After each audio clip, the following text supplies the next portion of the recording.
Um, so I'm extremely excited for today's lecture from Dr. José Paez. I know it's not exactly official yet, but I still call him Doctor.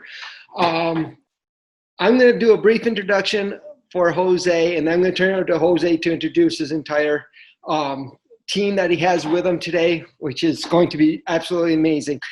How do I describe this and talk about José? I was fortunate enough to meet José a few years ago. Thanks to Carrie and Bill Poder. And we've worked together for the last 6 years or so, doing various trainings, workshops. And to say that I've learned a lot from him is an understatement. Every time I see José present, I don't care what it's about, it's always life-changing. It always expands my mind, and I'm sure that's going to happen today as well. When we were thinking about different types of workshops we wanted to do, one definitely had to go around, how do we flip up the classroom? How do we make it accountable? How do we go against the colonialism that's happened in our society, in this land? And that, when we're talking about this, there was no one else other than José that I could think of that would be perfect for this. So I'm not going to keep going too much longer, I promise. I just want to thank everyone for being here. Thank you to all the hard work that José and his fellow presenters have been doing. I super appreciate it. And I hope that you all will learn as much as I will today. So José, it's all you, my friend. All right, thank you so much, Will. That's a big introduction. So I really appreciate that, and the feeling is definitely mutual. As you know, you and Flavia and everyone in depth studies, but all the work that we've been able to do over these years has really had a significant impact on my life. So I'm very much grateful, and also to the committee that's doing this project, the End of the Science Project. Just want to acknowledge all the hard work that you all are doing here, because it's really important. Even, obviously right now in this moment it's really important, but even if this wasn't the moment, if things weren't the way they were right now, this will still be really important. So I just want to again acknowledge and appreciate all that work that you all are doing. So, so the title of our presentation today is Anti-Colonial Accountability and Relational Pedagogy. As Will said, my name is José Paez. My gender pronouns are he, him, his. And I am still a full-time lecturer in the social work department, but transitioning to an assistant professor position. And I just completed my doctorate in the EDD program here at Cal State Northridge. And so feel very lucky to be part of this project. I have the honor and the privilege of co-presenting with 5 of our students who are all social work MSWs. And I'm going to let them introduce themselves briefly before we get into our agenda. So, Katie, do you want to start? Hi, my name is Kadi Aguilar. My pronouns are she, her, hers.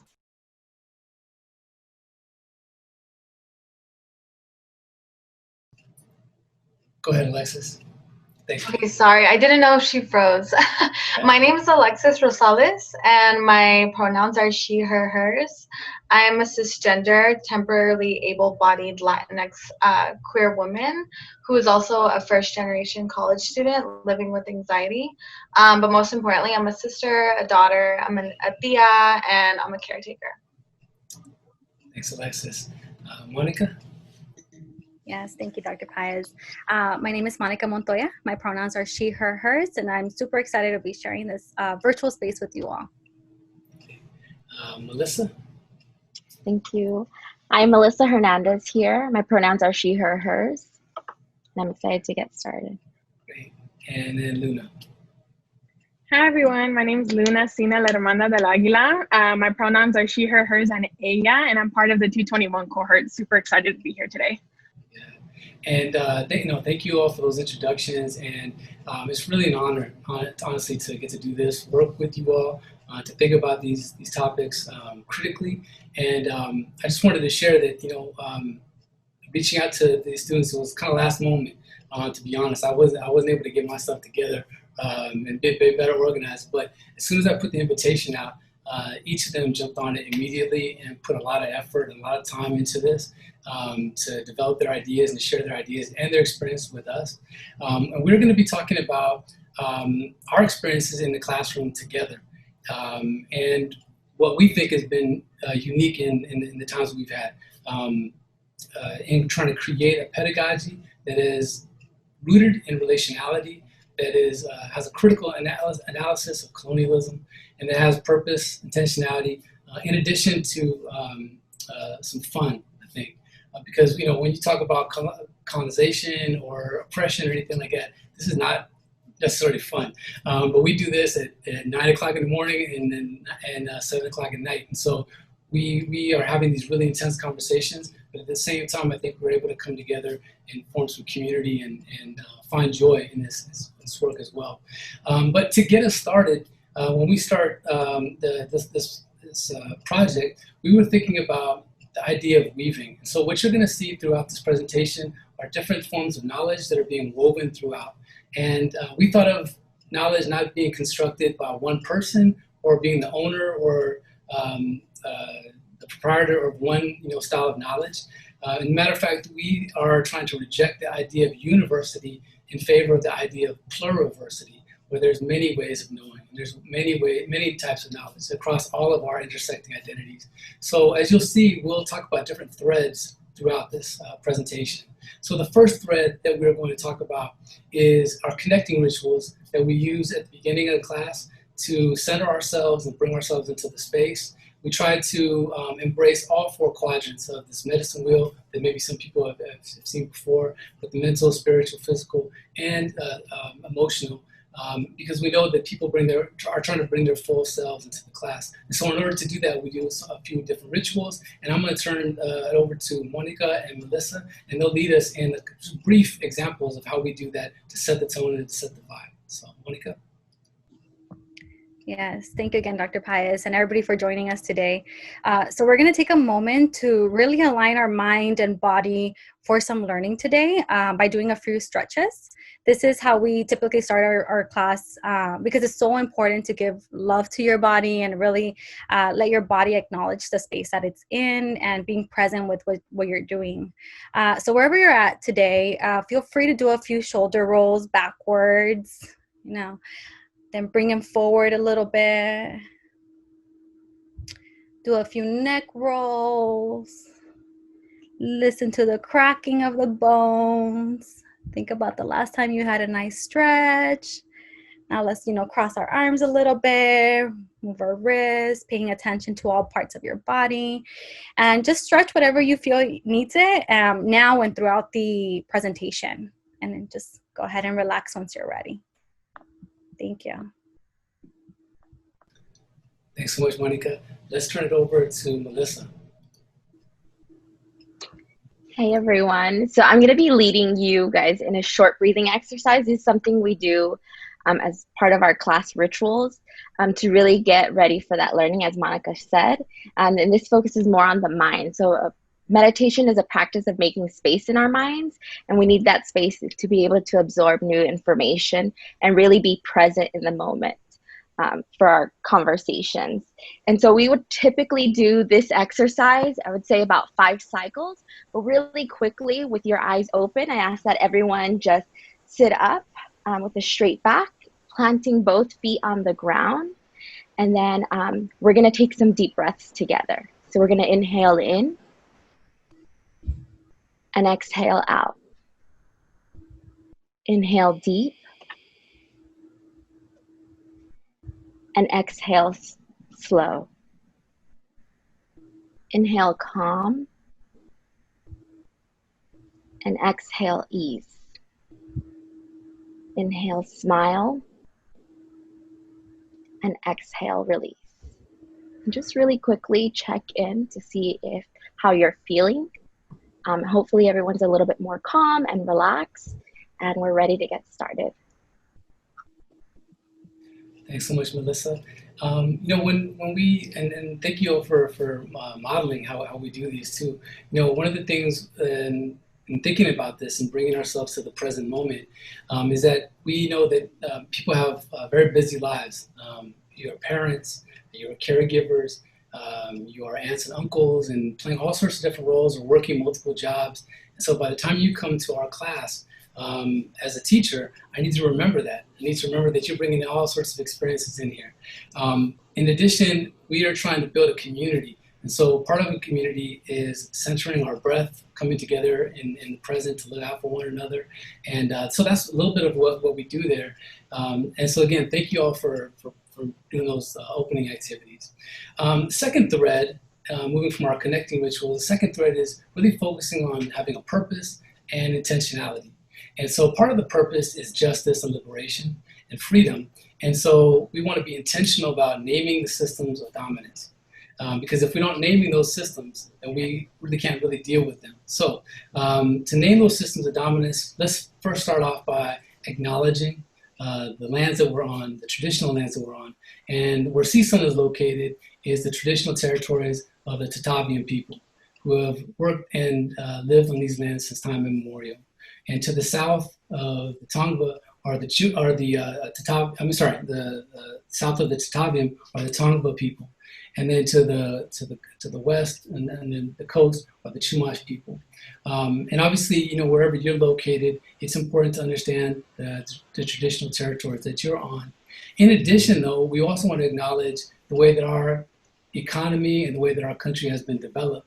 And that's to honor the sacrifices and the struggles of people who have been, whose labor and whose bodies have been exploited through enslavement or through working on railroads or what have you. Specifically, we want to highlight and emphasize and remember that our economy, the things that we benefit today, were products of enslavement, hundreds of years of enslavement. And we're still dealing, and people are still dealing with the effects of that generations down the road. And so we say this to be intentional and to bring into focus, again, our purpose, which is liberation and freedom.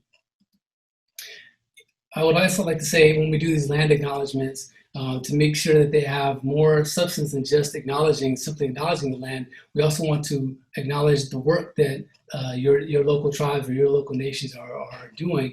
And the Tataviam have many different projects, and this is ways that you can support and learn more about what they're doing. You can check out the Pukru Cultural Center. They have great programming for youth, the Haramanka, and then the Tataviam Land Conservancy, where they're actually rebuilding and reclaiming land in Tataviam villages. So that's just a little bit of that as far as that second thread of having purpose and intentionality. Our third thread is the anti-colonial methodology. And you can see at this point, hopefully, that things are woven together and that things are aligning and that there's a commonality here. And part of having an anti-colonial methodology is utilizing a framework that is critical framework to examine all of the ways the various forms of colonialism operate in higher education. In higher education, in research, in our field of social work, that's what we'd be asking. How does colonialism and the various forms of it operate within social work?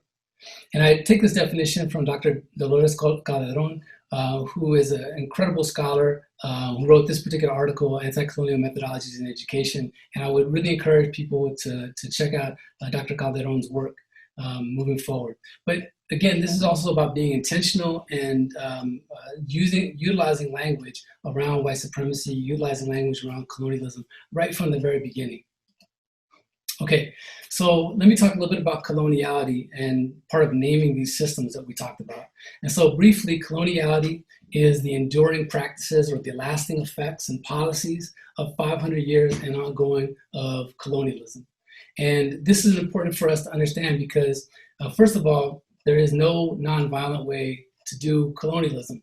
Colonialism only occurs with a lot of violence, and specifically the violence of land dispossession and the genocide of indigenous people, specifically with the enslavement of Black people and Black people's bodies to be exploited for labor and to create and generate an economic system that's based in capitalism.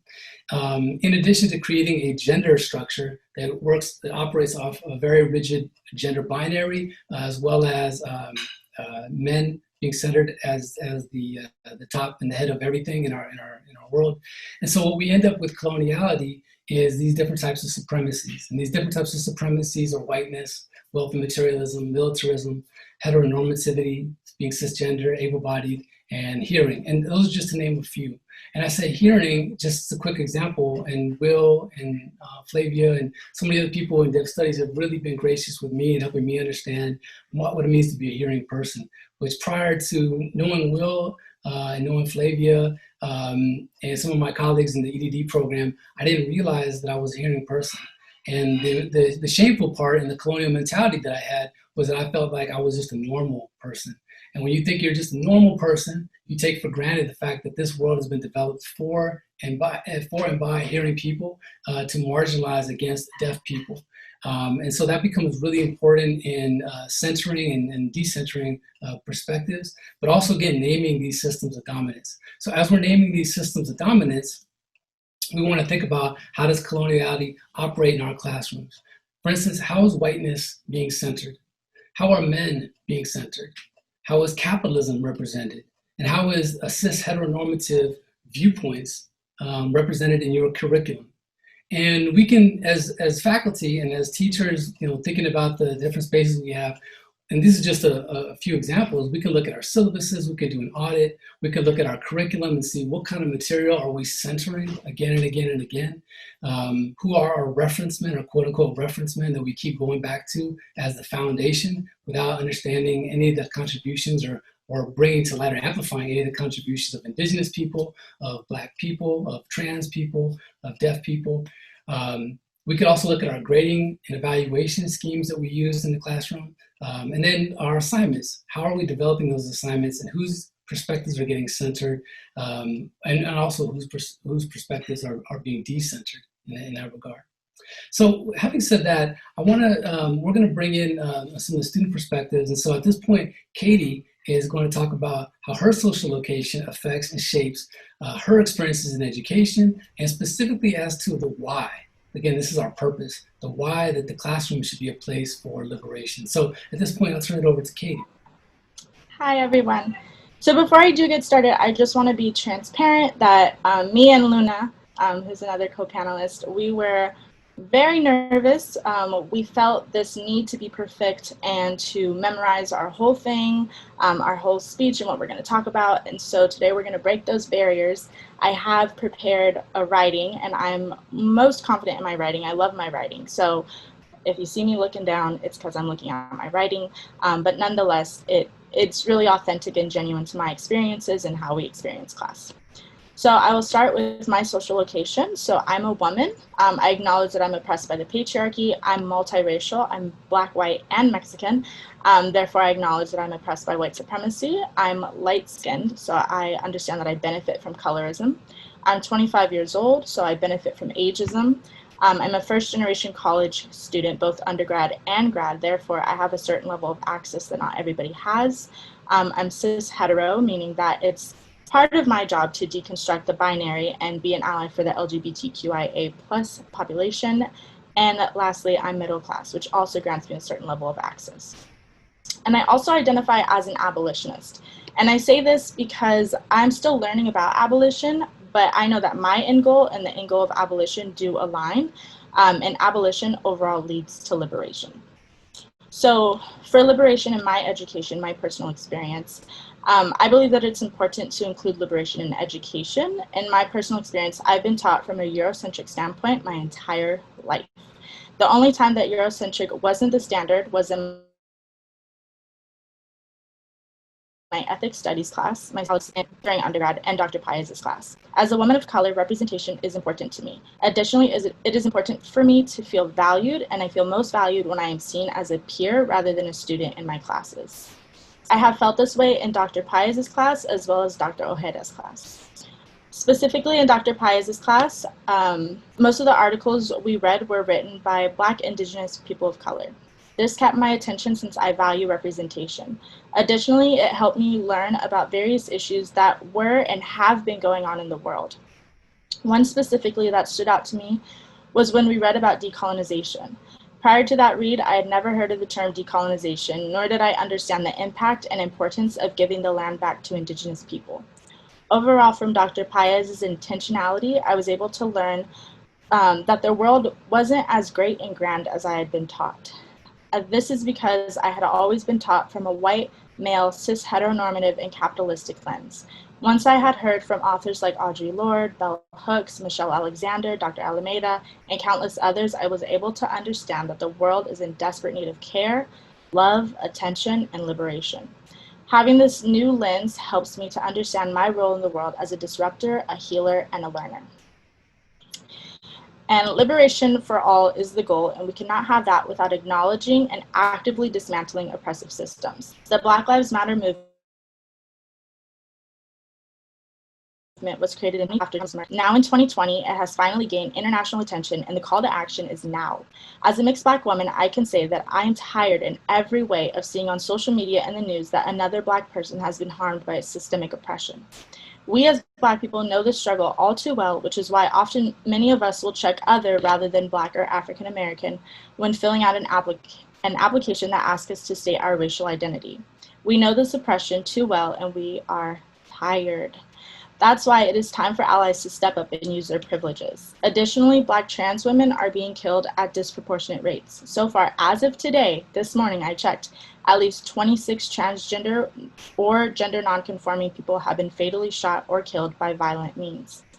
And this isn't something new. This is how we lost the infamous Marsha P. Johnson and countless others. These murders happen because the majority of us cisgender folks don't realize the harm in only believing that there is a binary. People are being murdered because of us, and which is why we must take action to learn and understand the dangers of categorizing humans. It is my personal belief that I am responsible for dismantling the systems that I benefit from, because it will lead to liberation for all. As I stated earlier, the Black Lives Matter movement was created in 2012. The reason we are demanding change now is because there has been no accountability among these oppressive systems, specifically in this case, law enforcement. Vox noted that between 2013 and 2019, 1,944 Black people have been killed by police officers. 3% of those officers have been charged, and less than 1% of them have actually been convicted. The same officers that are killing Black people are the same ones that are resumed patrolling neighborhood. We are fighting for justice and accountability. Before I get into my last piece, I would like to take a moment to acknowledge a few Black lives who have been lost and still have not had justice.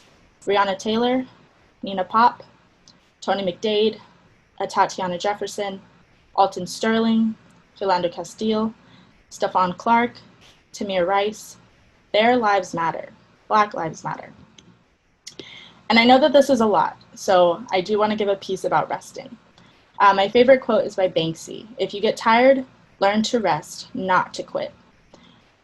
I want to emphasize the importance of rest, and I'll share a personal story of mine. So when George Floyd was murdered, I knew that I needed to take a step back. Every time I went on social media or heard on the news the details of what had happened, because I didn't watch the video, I would begin to feel hopeless, I had low energy, and underneath it all, my rage was actually grief and sadness. I took some time off, and when I felt ready, I got back into it, only to find out that Breonna Taylor, Tony McDade, Nina Pop, and many others had been killed. The rage came back, and it fueled me to protest, to learn about white supremacy, and to continue to advocate for justice for these individuals. I began ordering and reading race-related books such as White Fragility, How to Be Anti-Racist, Me and White Supremacy, and the Black Lives Matter memoir. I was reading articles related to anti-Blackness, defunding of the police, abolitionist views, and learning about transgender oppression. Eventually, those symptoms came back, where I was feeling hopeless, drained of energy, I lost pleasure in activities, and I actually found myself crying, which is really rare. I talked to my therapist about how I was feeling, and we acknowledged that I was suffering from intellectual burnout. I was doing too much, and we agreed that it would be a good idea for me to take a rest. Since then, I have continued to advocate while also making sure that I take breaks and care for myself, because we cannot pour from an empty cup. My ending quote is from Janetta Johnson. She says, "We need healing, we need safety, and we need not to be the only ones doing the work to challenge white supremacy, transphobia, and toxic masculinity. We need to challenge what safety looks like for all Black women. The solutions aren't to institutions that have for a long time decimated Black trans communities, but rather to ourselves and to our allies, because our liberation is tied, and none of the work matters if our people are still being forgotten or left behind. Thank you. Thanks, Katie. Appreciate your vulnerability and helping us name those systems with intentionality and purpose. And also, I think one of the things that comes up for me as you're speaking is how what occurs in the classroom is also occurring outside in our communities. And so the more that we can push down those walls between academia and community, just like you did right now, and showing us the relevancy and the purpose of why this is so important, is just such a vital contribution. So thank you so much for starting us off in that way. I forgot to mention as we started that we will have a time for a breakout session, and where everyone will be assigned to breakout rooms, and each one of us will be in a different breakout to kind of facilitate a dialogue. And there'll also be a Q&A.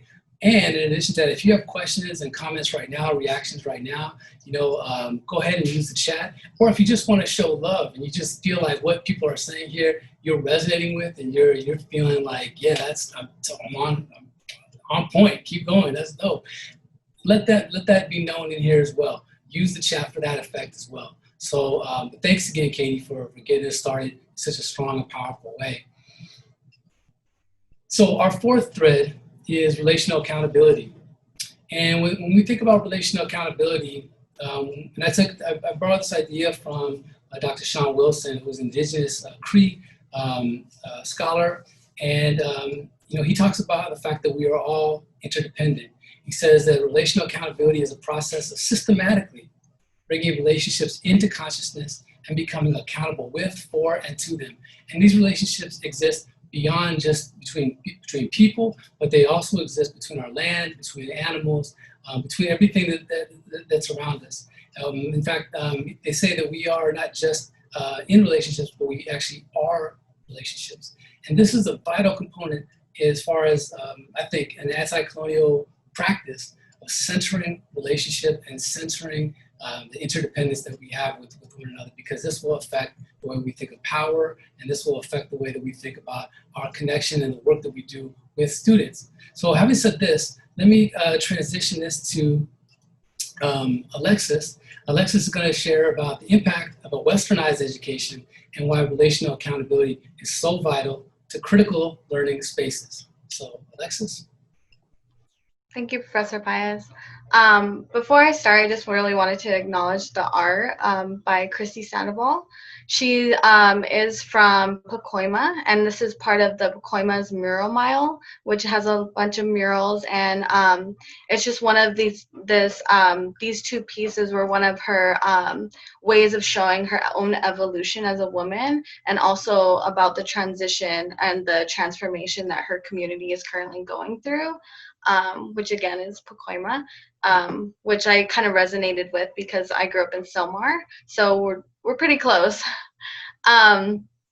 So before I get into relational accountability, I just kind of wanted to talk a little bit about my background first in westernized education.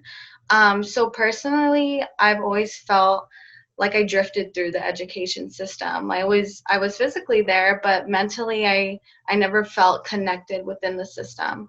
I almost felt like another number or just a student or just another paper that needed to be graded that day.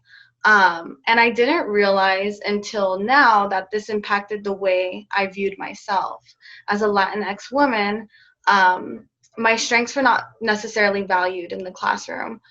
Therefore, I kind of felt that I didn't have the potential to make it, or that I was not smart enough to make it out of high school or to make it beyond college. But when I did get to higher education, I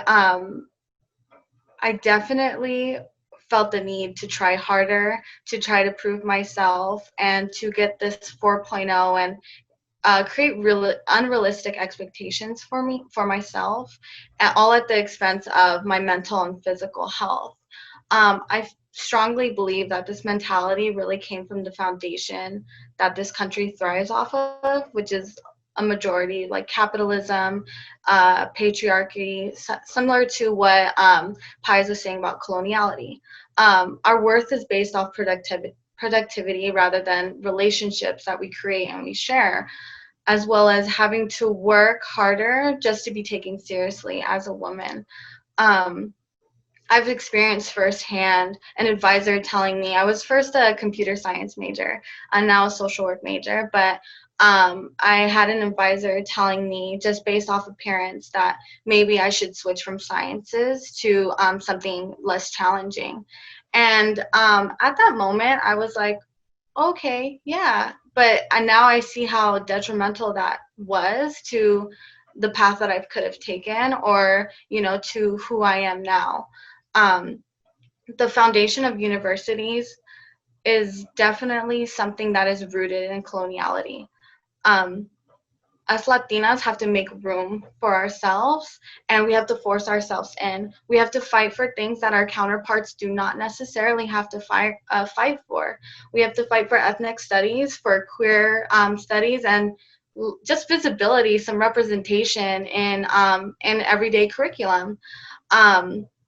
I attended Sacramento State, and in undergrad, we actually had a lot of protesters come on campus and really dehumanize the queer community, and really like using religion to attack, you know, queer people. And this happened often. This didn't happen just once. But this was never brought up in classes, or there was no action taken. It was as if like we must sacrifice like our experiences and parts of ourselves just to barely get by.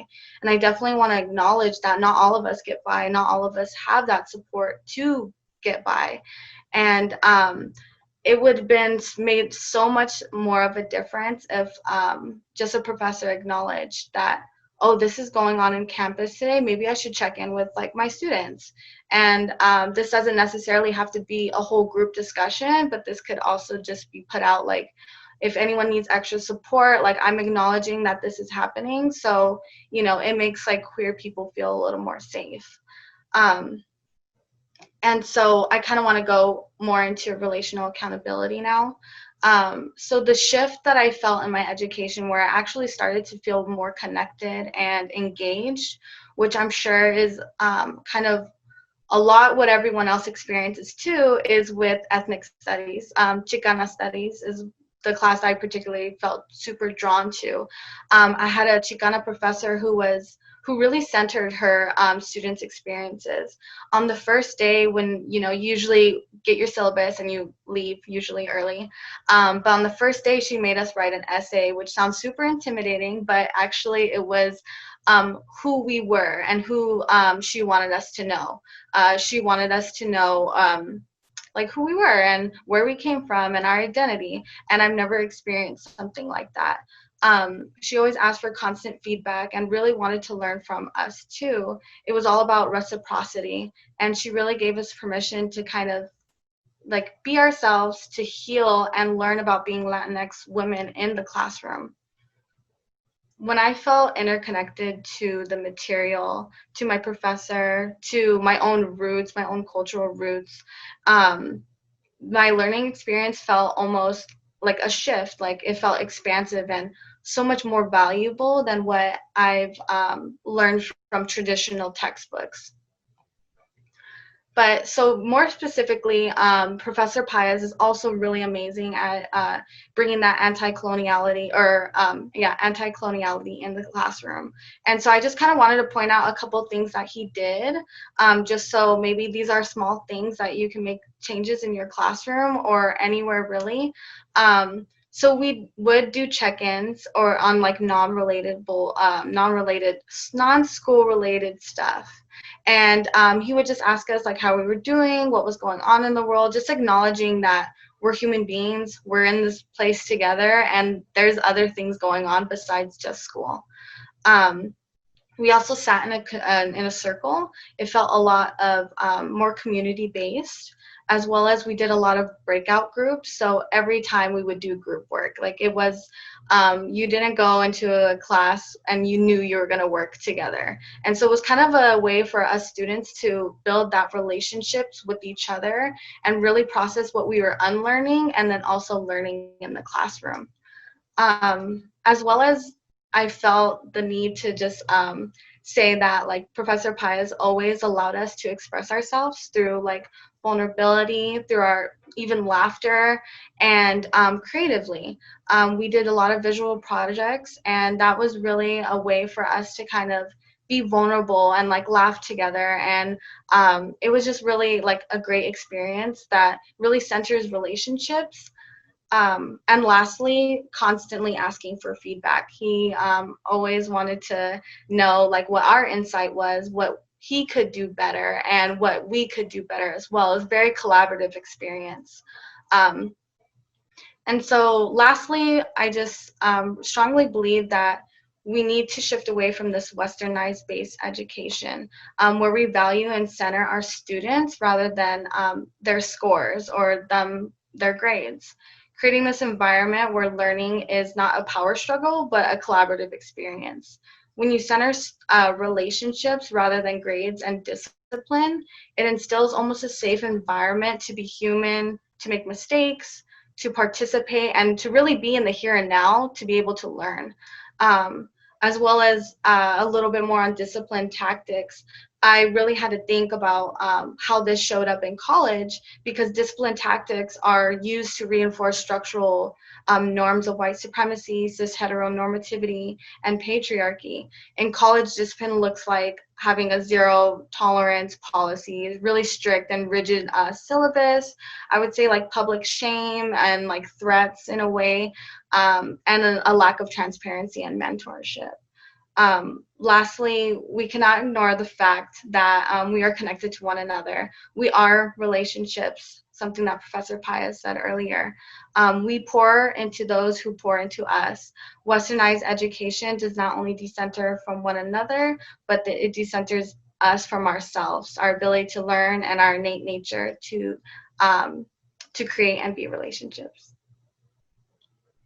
Sorry, it took a long time. No need to apologize, Alexis. Thank you for sharing your perspective, for always showing up too. And you know, as you're sharing that, it makes me think about how reciprocal this is, because the energy that you and your peers brought to the class made a huge difference in where we could go with this and what we can do. And so being open-minded, being showing a lot of humility and grace with one another is so important. So just really value, you know, everything that you mentioned here, and thank you for being vulnerable with us and sharing those perspectives. So having said this, and you know, building off what Alexis talked about with regards to relational accountability, we're going to shift, and I know there's been some questions in the chat, which is great. But we're going to talk a little bit about how, and I think Alexis, you talked about this, about where we can locate power, because the way that I was, you know, schooled, and then when I was, you know, initially kind of, I don't know, I would say trained, but, you know, kind of the models that were in front of me as far as like educators, was that there was a sage on the stage, or that I had to take the reins and take control of the classroom because these students might get out of control. And I don't want to let anyone get out of control. So I had to be more authoritarian than authority. And what I've been thinking about over these years of teaching, and with a lot of feedback from students, is there's a difference between having authority and being authoritarian. And so to describe this, I'm going to talk about the work of Jean Trudel. And Jean Trudel is a very famous Santee, Dakota native who is a activist, a poet, a singer, musician, and a whole host of other things. But from an authoritarian viewpoint, you know, Trudel said that our oppressor deals in illusions. They tell us that it is power, but it is not power. They may have all the guns, and they may have all the racist laws and the judges, and they may control all the money, but that is not power. These are only imitations of power, and they are only power because in our minds, we allow it to be power, but it's all an imitation. Racism and violence, racism and guns, economics, the brutality of the American corporate state way of life is nothing more than violence and oppression. It doesn't have anything to do with power. It's brutality. It's a lack of sane balance. And I bring up this definition because it's been helping me rethink what power is. In fact, I don't want to be an authoritarian in the class. I want shared power. And I understand that power that we see, that what we identify as power is just an imitation. And we need to name those systems, just like Kadi and Alexis have been doing. So John Trudell says this is what power is. Power is the recognition of your authority in connection with other people. It says that they can't stop the wind and they can't stop the rain. They can't stop the earthquake and the volcano and the tornado. They can't stop power. We are a spiritual connection to the earth. As individuals, we have power, and collectively, we have the same power as the earthquake, the tornado, and the hurricanes. We have that potential. We have that connection. And that's what I think is so important for us as faculty, and especially in this moment, but for always, is recognizing the potential that you see in front of you when you go into that classroom. And that the students will see that same potential in you. And that's how we start to develop that connection. So having said that, I'm going to turn it over to Monica. Monica is going to talk about further ideas on relational accountability, intersectionality, the importance of using language, but also how power is a collective experience. So let me turn it over to Monica. Awesome. Thank you again, Dr. Paez. Let me a second. Yes, so really quickly, quick introduction. My name is Monica Montoya. My pronouns again are she, her, hers. I'm currently in the 3-year 2021 cohort. I do identify as a cisgender, heterosexual, first generation Latinx daughter of immigrant parents from Mexico. I'm currently residing and presenting on Tataviam land. So getting into relational accountability is so important just because it's played such a crucial part in my educational journey at CSUN. So when I think of the relational part, I think of the characteristics that make a relationship, right? So whether it's with friends, significant others, families, and so on, such as like authenticity, honesty, trust, communication. But in this case, I'm referring to the dynamics between the professors and the students. So as students, we're trusting, or we trust the professors in the department to that are providing the best quality of education, but we're also genuinely, but that are also genuinely invested in the field because they truly care about making a difference and impact, with whether it's personally or in the community. However, I never really knew how important relationship building was between a professor and a student, and the impact that it makes in one's educational experiences until I started being involved in the community towards my last year of undergrad. And, as Kadi mentioned, is possible at all settings, whether it's undergrad level or graduate level with Dr. Ojeda or Dr. Paez. And that's because they offer a sense of warmness, right? Welcoming and an open-minded approach to their students. And that really stirs away from any traditional classroom modalities. Because historically classrooms that I can remember from like K through 12 and even higher institutions, were designed to distinguish the power dynamics between teachers and students. So the traditional classroom settings consist of the teacher in the front and the students sitting stadium style. The relationship aspect becomes difficult because the focus is solely upon the instructor, perhaps limiting access to multiple perspectives, knowledge, connections, and more from people present in the classroom. Something that has worked very well in Dr. Paez's class is sitting in a circle. And this is intentional to be inclusive to, our deaf community, but also to have easily access to everyone and enhance dialogue, acknowledge body language, be able to offer praise and acknowledgements. This has easily made me feel super acknowledged, especially because the circle layout allows reciprocity to happen, right? Just like Alexis mentioned, it creates a space where the professor is no longer the only one making classroom decisions or like lecturing, we're all doing it together. So relational accountability is also faculty and staff understanding the power of their positionality. It is really important that they create a learning environment where reciprocity is the foundation, because understanding that students also have the ability to be the teachers in the classroom is super, super vital. This can only occur if faculty and staff are willing to let go of some of that power in order to welcome students and community perspectives. But this can also offer or help faculty build or enhance their empathy and become learners themselves to really truly understand their students' intersectionality. because, CSUN does serve students who do identify as foster youth, as parenting students, formerly incarcerated, and so forth. So once these intersectionalities are really acknowledged and addressed, then an equitable space is created that allows learning to be reciprocated between students and teachers. So as Advocate Kimberly Crenshaw reminds us, that educators are committed to ensuring educational equity and social justice needs to be cognizant of the intersectionalities and oppressive systems that their students encounter. So she also describes that intersectionality as different forms of identities that often overlap and influence each other, whether that's social, political, and so forth. But she also reminds us that the need of importance of culturally relevant practices and allowing students in the decision-making process, which again highlights reciprocity, whether it's syllabus building, suggesting readings, articles, and etc., in order to make the classroom an equitable space. So then again, it goes back to truly acknowledging intersectionality in the classroom, and acknowledging it as an anti-colonial movement, because it allows you to take ownership of your educational experiences, because our ancestors have been resisting and building alternatives for hundreds of years. So we need more of this decolonial and anti-racist perspectives in our education, because it's often left out of our school books. Personally, I need to learn more about my struggles, my ancestors' struggles, my indigenous culture, to really deepen my understanding on how I connect with a lot of these social justice movements. But it also helps create that sense of urgency that I am building off of my ancestors and ultimately continuing their fight. Even presenting now is a form of decolonization, right? We're bringing all these critical topics to the space. So from my experience, a lot of the accountability piece comes from professors, teachers, instructors to take action within the classroom, especially based on the student population they serve. Being willing to learn and relearn is really highlighted in the classroom, specifically with Dr. Paez, because my first exposure of this was the use of pronouns, to really provide an inclusive space, especially because we live in such a cis, heteronormative, and patriarchal society that we tend to refer to an entire room as guys, right? So acknowledging whether, the language that we are using is super important in the spaces that we're in.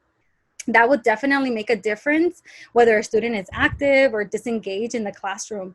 And if you really don't know, how a student identifies as, or, a certain situation around you, just ask. That's the answer, just ask. But another example that I can remember is, as social workers, we're constantly told by professors, meet your clients where they're at.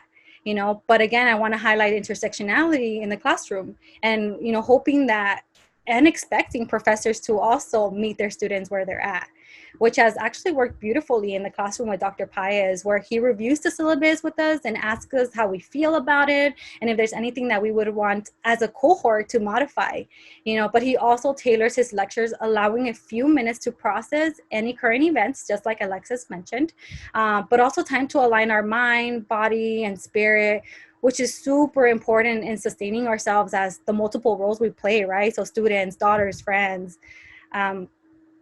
Another thing that's really, really worked well is the grading style. It's super new to me in grad school, but it's not punitive. In all the years in academia, they've always been taking off points for every little mistake that you make without actually acknowledging that you're just learning, you're a learner. In this case, there are no points taken away, but, Dr. Paez does provide a lot of crucial feedback and really wants to make sure that we're understanding the concepts and the frameworks, and that we're able to put it into praxis. And I also really appreciate the fact that he brings culturally relevant resources outside articles. I know he would bring articles from his doctorate program to us, which was, I thought, really awesome, and guest speakers, because a lot of our curriculum is embedded within white supremacy, which is usually systems that we're trying to fight, to try to dismantle. So it's always great that we get some faculty who are not afraid to introduce us to social justice issues, terms, and that welcome outside sources that can be helpful to our personal and professional development. For example, learning about the abolitionist perspective, as Katie previously mentioned, which is relevant to the youth I serve. You know, I predominantly serve students of color who also share these multiple intersectionalities. So it would definitely be a disservice for me not to learn about this in the program, right? So something else that has really helped with relational accountability is collaborating with other departments, faculty, and organizations at CSUN that share similar objectives or like intersectional ideals. For example, the social work department, in a sense, students are holding them accountable by hosting an annual conference that we named We Are Power Community in Action Conference, as the logo shows, which was, you know, inspired by John Trudell, and as Dr. Paez just mentioned. And again, because social work is complicit to white supremacy, students wanted to create a space to discuss these critical topics such as colonialism, racism, carcerality, because it is student-led. It's a student-led organization that, you know, all these topics are not embedded within our traditional curriculum, but, you know, it has either a indirect or direct effect on us. So it's also a space where we can learn more about our culture, our ancestors, and how they've been doing this work of dismantling systems of oppression for years. You know, acknowledging that we're connected through the natural elements, the earth, the fire, the wind, the water. You know, these are topics that we do not learn in a classroom, unless you're taking a classroom with Dr. Paez, of course. But he truly never fails to remind us that we are power. So relational accountability is super important within academia, especially for us social workers, because it's essentially our foundation to community work, to our community work. So educational institutions need to commit themselves to develop a curriculum that is responsive to the student population and communities that their students are coming from, you know, but also invest the time to know the students they serve. So even just learning their names make a huge positive impact in their educational experiences. Thank you. Hey, thank you, Monica. I appreciate that. And I wish we were in like a lot, you know, in a lot of subjects. I'd be clapping, I'd be people whistling, like there's a lot of snapping going on. Because this is, and just to share with other folks. To me, this is what gets me so jazzed and inspired to be in the classroom. Because I feel like it's such a privilege, and it's such a joy to be in a space with you all and listen to you break things down. And the way you explain things and share your knowledge and your insights with us definitely fuels me and keeps me going. So thank you all for this, for these perspectives and reminding us again that we are power. So having said that, we're going to transition to briefly just a technique and a strategy that we can use as far as anti-colonial methodology and relational accountability is centering and decentering. And before we were talking about centering, you know, dominant perspectives and how those get embedded into our curriculum, but we can move away from that, and we can center perspectives from Black, Indigenous people of color, from queer communities, from people who are poor, who are homeless, undocumented groups. I mean, there's so many groups of people that we could highlight and we could focus. This particular image that you see here is of Andrew Foster, who was the first African-American to receive a bachelor's from Gallaudet University. And this painting is by Nancy Rourke, and it shows the intersectionality of African, Black, deaf, people in this country. And this is something that is not necessarily centered in our social work curriculum.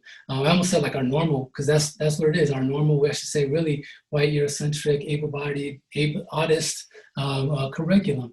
And what we can do is decenter these narratives from, you know, that tell a story of U.S. exceptionalism and U.S. imperialism. And in this particular image by Mariana Hogat, who's Filipino, she shows the image here of President McKinley and Republican Senator Albert Beveridge. And she wrote the word savage over their faces because both of them were responsible, and in addition to a lot of other people, responsible for the colonization and the violence towards Filipino people when they took over the Philippines. So at any rate, we can decenter those perspectives and start centering the perspectives who have been historically most marginalized. So having said that, we're going to shift to Luna, and Luna is going to talk about her journey through westernized education, the false narratives of perfection, and the ways that we decenter whiteness in the classroom. Hi, everyone. I want to start off with a brief introduction. So my name is Xena Lermanda Del Aguila. I am a 24-year-old Guatemalan and Chilean Latinx, cisgender, and heterosexual woman. I am temporarily able-bodied, living with depression and anxiety, and I am proudly in the process of reclaiming my identity, language, and culture. So similarly to Katie, I also want to take this moment to be transparent in this space. As she mentioned earlier, there was an initial need to feel absolutely perfect when doing this presentation. But as we talked about it and we deconstructed that narrative together, we realized that this itself is an absolute continuation of our own learning process. And it's a perfect example of the importance of decentering Western narratives. So to maintain the sanctity of this space, I do want to read also what I've written to share with all of you. And I want to dedicate this process to my peers, my familia, and the encouragement I've received and continue to receive from Dr. Paez. So I'd like to start off with this quote by Bettina L. Love from Educators for Equality, who I think beautifully captures the importance of doing the work that we do. So no type of pedagogy, however effective, can single-handedly remove the barriers of racism, discrimination, homophobia, segregation, Islamophobia, homelessness, access to college, and concentrated poverty. But anti-racist pedagogy combined with grassroots organizing can prepare students and their families to demand the impossible in the fight for eradicating these persistent and structural barriers. As a first-generation Latinx woman and a proud daughter of immigrants, I witnessed firsthand the toxicity that underlies the narrative of the American dream. My parents, my sisters, and I assimilated very quickly to the dominant narrative in the United States. And as a consequence, I lost my cultural identity, my Spanish language, and the connection to my ancestors. My parents came from Central and South America to pursue a better life and a more prospective future, a story all too familiar. They could not rest in pursuit of this dream, and they worked endlessly to have their voices be recognized. Over time, they learned to hide and filter themselves because fighting was exhausting. As a consequence, my sisters and I were taught the same silence and to mold ourselves into a facade. My white skin gave me a privilege I did not recognize until I learned about the oppressive systems that not only have impacted my family, but continue to oppress those in our communities. And those I hold very dear to my heart. Recognizing that privilege and being an ally to the further marginalized is important when doing this work. Without accountability, there's no progress. One thing that I really appreciated in Dr. Paez's class was the ambiance.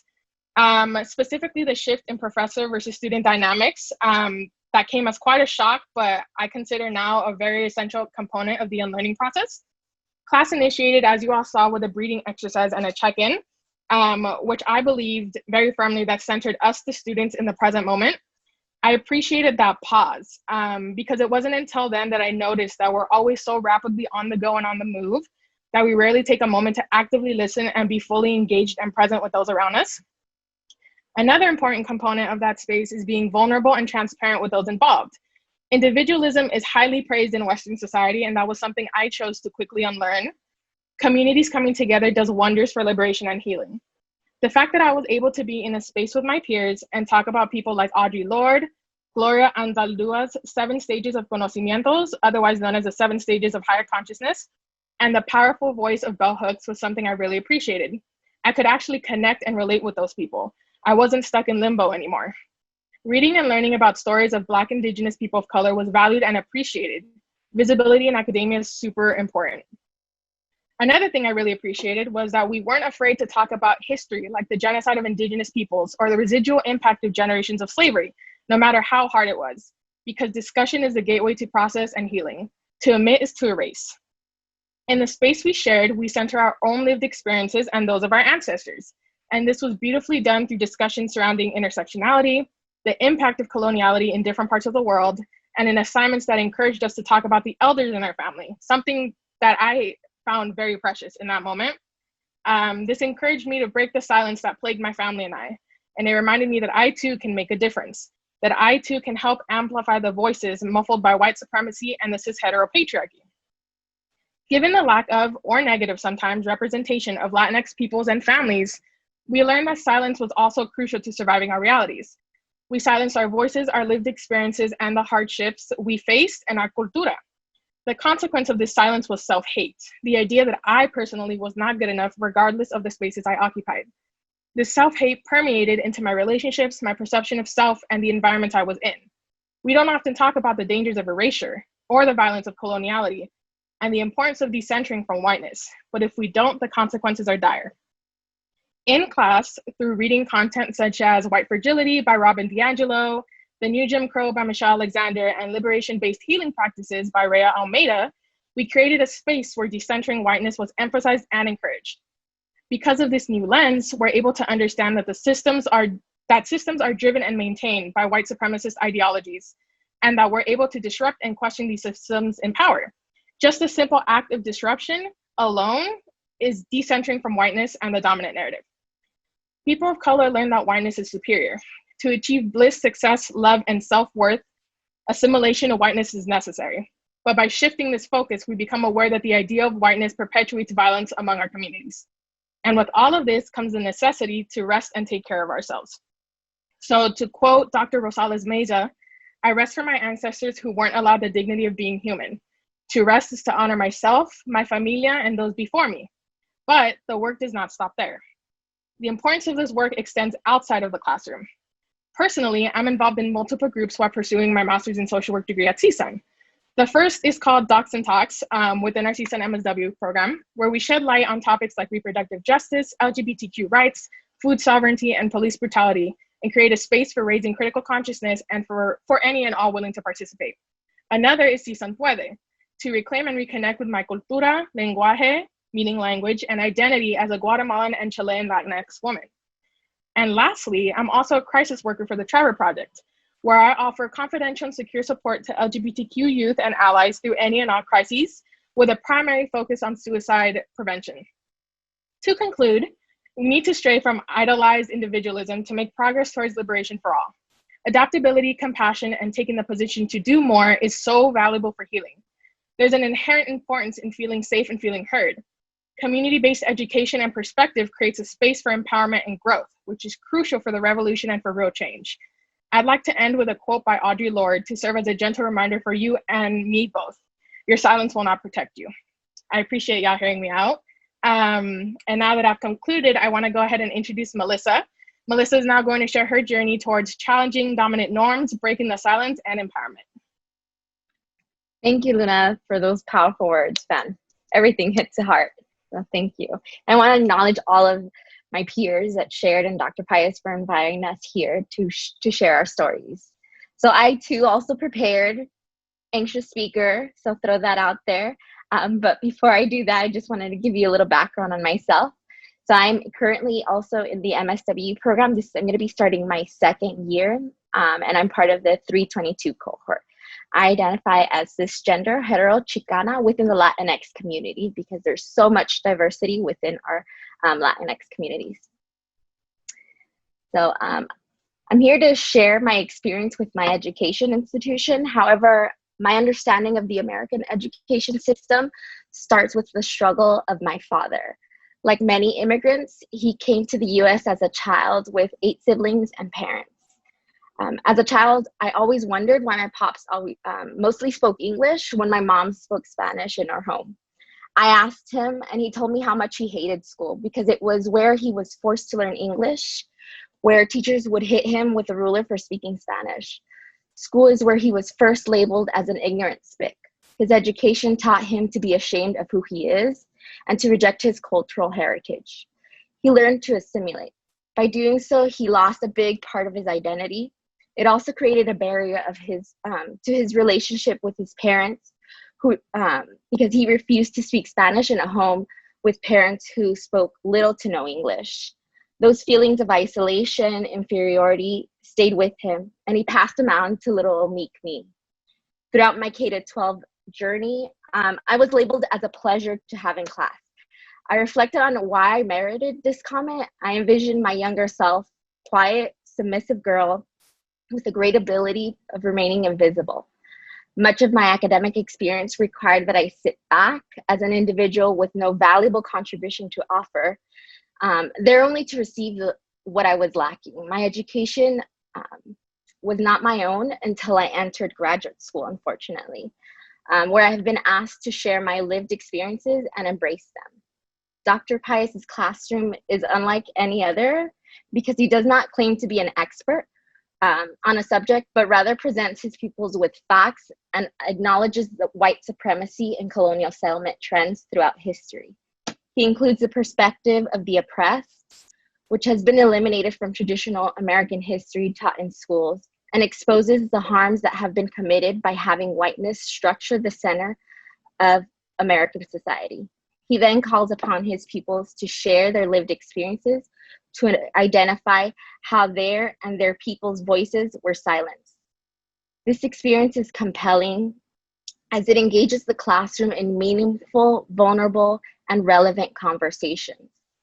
Pupils are offered an opportunity to reclaim their power of their voices and gain validation for the wounds inflicted by white supremacy society. By acknowledging the systems in place that control the narrative, students can heal and move toward making real changes in their personal and professional lives to eliminate the silencing of non-white voices. The power dynamic in the classroom, like so many of my peers shared, really models how society at large should operate. Dr. Paez fosters an environment that elevates all student voices. As a result of the discussions taking place in the classroom, I gained the vocabulary and confidence to have the same conversations outside of school with friends, family, colleagues. The personal transformation I'm currently experiencing is a result from the healing that occurred in Dr. Paez's class.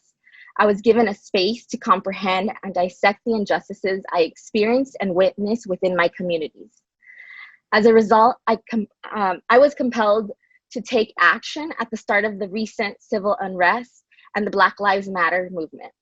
With some guidance from Dr. Paez, I designed a plan to increase voter registration and civic engagement among transitional age youth, a population that I'm very devoted and passionate about, within my community through a social media campaign.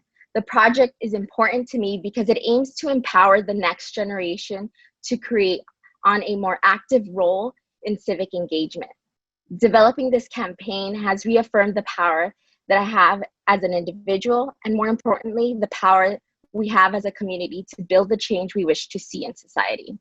I would like to end with a quote from Cesar Chavez, which states, "Once social change begins, it cannot be reversed. You cannot uneducate the person who has learned to read. You cannot humiliate the person who feels pride. You cannot oppress the people who are not afraid anymore." And with that, I promise and vow to not be silent anymore. Thank you. Hey, that was great. Hey, thank you, Melissa. Thank you, Luna, for those very, very, very powerful words and very, very moving words. And I can see just briefly in the chat, people are really resonating with a lot of what you're saying. Again, like your vulnerability, your commitments, but also I think too, what keeps coming back to me is how these earlier educational experiences were just so harmful to people.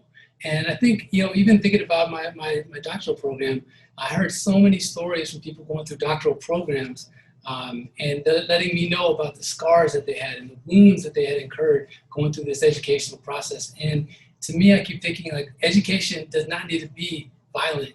It actually shouldn't be violent.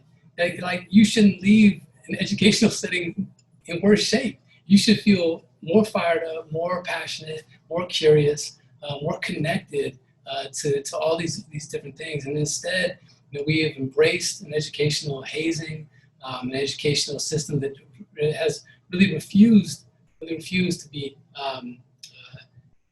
to interrogate its coloniality and the way colonialism operates in higher education. And so the things that you are all saying are so reflective of and so refreshing to what we need in the classroom.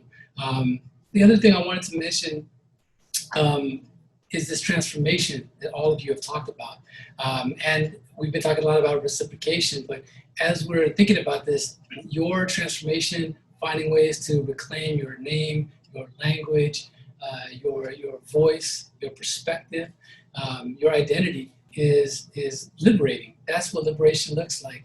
And to be a part of that as a faculty member or a teacher, to sit in a room and to be part of that, to witness that, is just a huge honor and privilege, really, because it transforms me as well, and it pushes me to reclaim aspects of my identity and who I am as well. So just cannot thank you all enough for taking this time to be vulnerable with us, to be transparent with us, and to show and to share, what I actually get to see. Now you get to share with everybody else.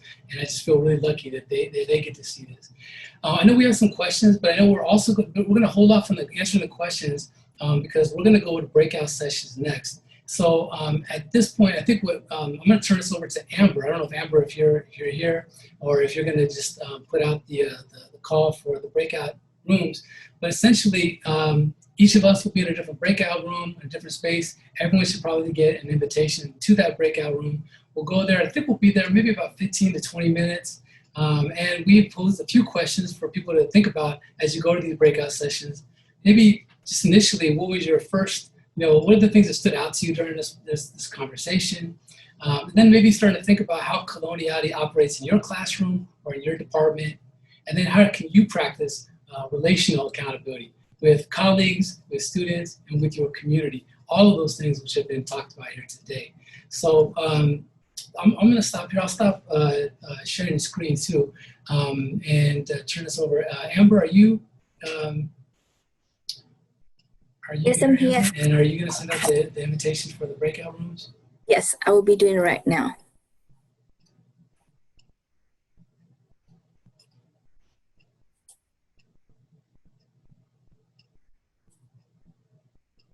Okay, so there's the invitations of the breakout rooms. I'll put people can feel free to go ahead and join. The questions are in the chat, but please feel free to enjoy the time and dialoguing with people there. Okay, see you all in a little bit.